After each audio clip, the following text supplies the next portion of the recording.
Okay, guys. Hopefully you finished the section 3.6 notes with no problems. And so let's move on to the quiz review. This was supposed to be a stations activity, but obviously I'm not there. So I would just like for you guys to go through and try to answer these problems in your notes.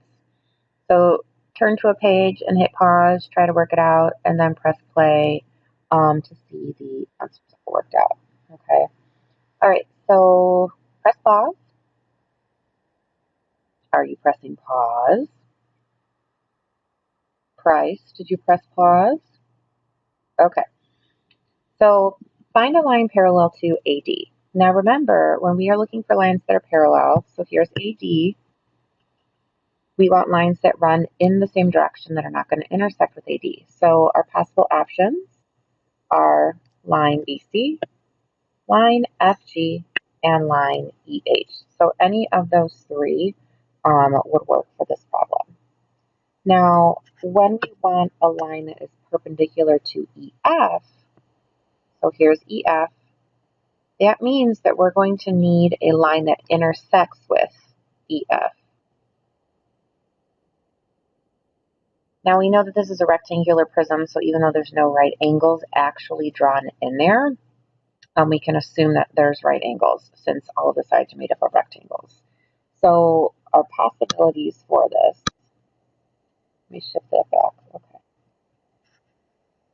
are going to actually be BF, even though in the diagram it doesn't look like they're perpendicular. Since this top is a rectangle, there's actually that right angle right in here. Another line that could be perpendicular to EF is also FG, because they intersect at point F. And then if we go to point E over here, AE intersects with EF, and so does EH. So those would be your four possibilities. So AE, EH, EF, and FG. Now the last one, let me erase all of this here.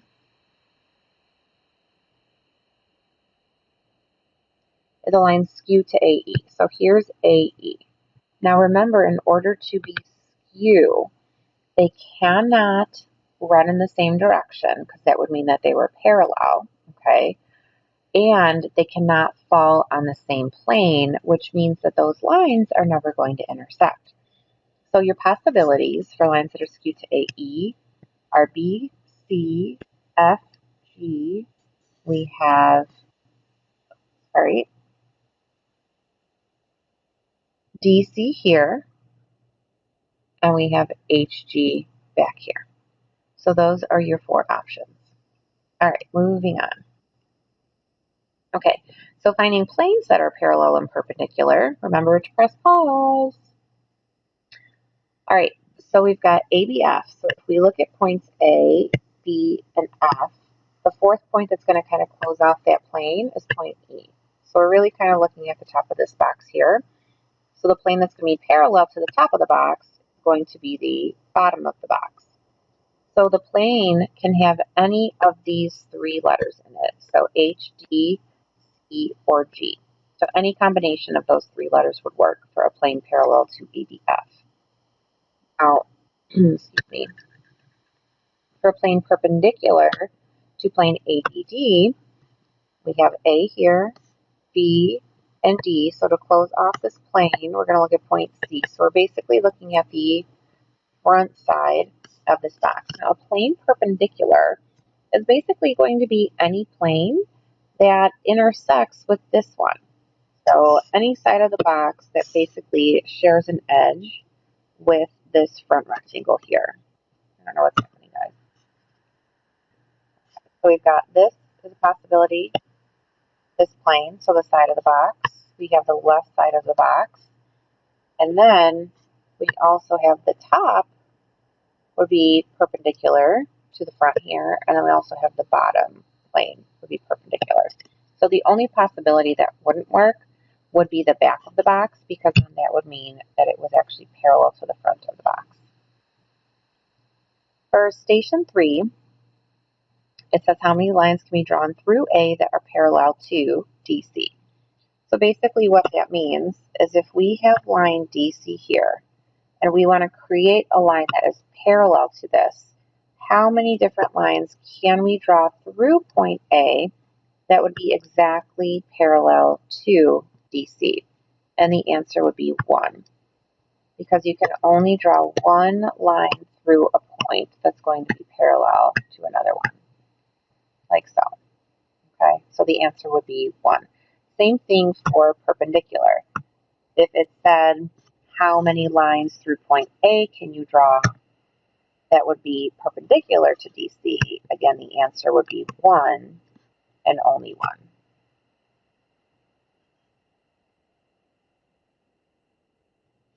All right, so this is like the crook problem that we did on Tuesday. So remember, we want to start off by kind of drawing that auxiliary line that goes through the vertex of that angle in the center. And then you want to go through and kind of separate this into two regions. You want the upper region like so, and then you can look at the bottom region as well. So you're basically trying to look for one of those 5 angle pairs that we've kind of been focusing on. So if we cover up the bottom half of the drawing and we look at this 60 degrees here and this portion of angle 2, those are going to be alternate interior angles because these lines are parallel here and this is our transversal. So we've got a 60 degree angle here, which means this is also 60 degrees. Oh my goodness.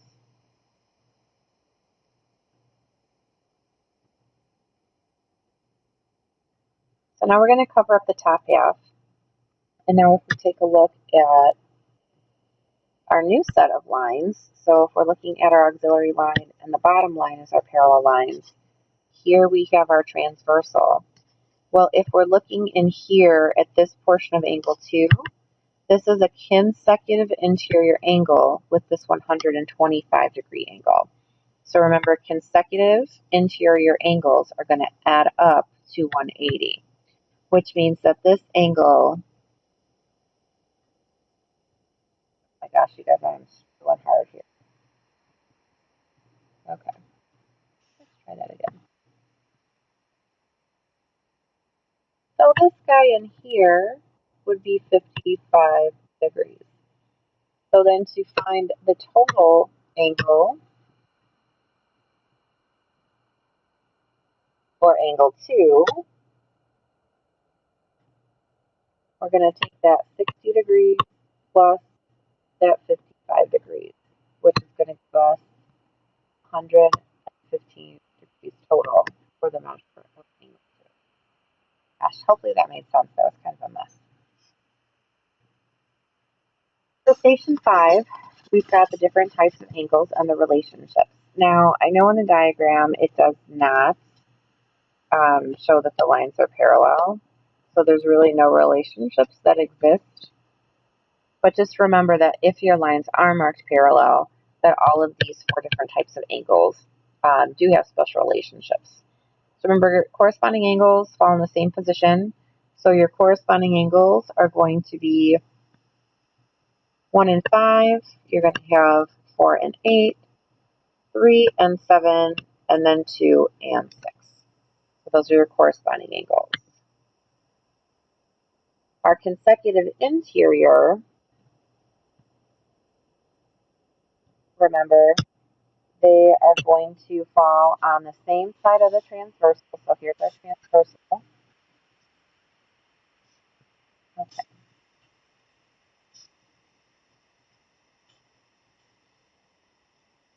We got our transversal here.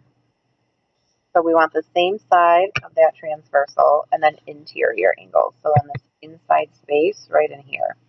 So that would mean that 3 and 6 are consecutive interior, and that 4 and 5 are also consecutive interior. Alternate interior angles, you're going to have 3 and 5 are your alternate interior, and then 4 and 6 are your alternate interior. Remember, opposite sides of the transversal, but inside space. alternate exterior. Again, you've got your transversal here, but now we're looking at the exterior space here. So we would have 2 and 8, and then also 1 and 7. For station 6, it says determine if any lines are parallel. So if we look here, as S is our possible transversal because we've got an angle marked congruent here and here. So if S was our transversal, would these two angles here form any of those 5s, the pairs that we learned about? So they're on opposite sides of the transversal, and they're on the exterior space of lines M and N. So that would mean that M is parallel to N, but line S would have to be your transversal. For station 7, if you look at the diagram, we've got those arrows, which is what's needed to say that the lines are parallel. So since the lines are parallel, we want to look at what type of angle pair we have. So we've got 2 angles on opposite sides of the transversal, and then an interior space between those parallel lines. So that would mean that they're alternate interior angles. Since they're alternate interior and the lines are parallel, that means that those angles are going to be congruent to one another. So that means we can take 4x minus 20 and set it equal to 80. Then if we go through and we solve this equation, we get 4x equals 100. I both sides by 4, so we get a value of x equals 25. So that is our last station and our last problem. So hopefully you guys did okay. Remember that we have our quiz tomorrow. So good luck, and I will see you on Monday.